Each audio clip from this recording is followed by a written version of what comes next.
सैया के दुआर लव करके छोरी शादी कर ले लगी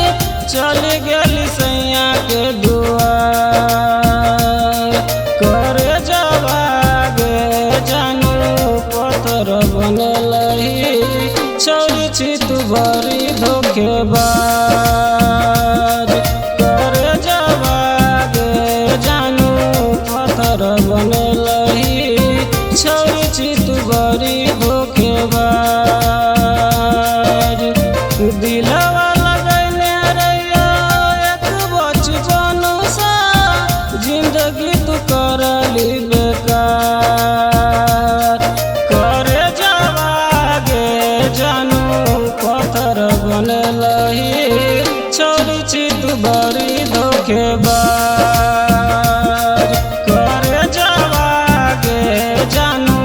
पत्थर बनलही छोरी छी तू बड़ी धोखेबाज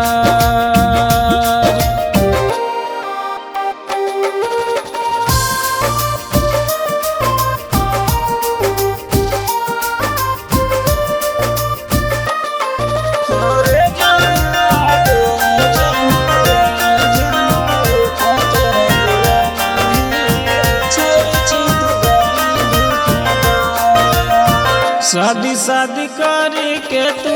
शादी कर ले लाई गे हमरा के छोरी के तू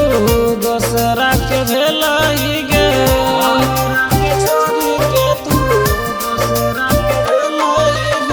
शादी शादी करी के तू शादी कर ले लाई गे हमरा के छोरी के तू दोसरा के भेलाई गे केली शशि सुमन के जिंदगी बेकार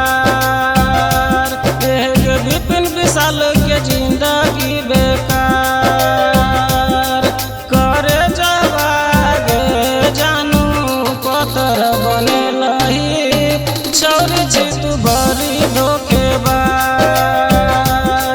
करे जवागे जानू पत्थर बनलही छोरी छी तू बड़ी धोखेबाज बड़ धोखेबाज रही तू गे हम ने बुझले केते धोखेबाज है जो घर जइया।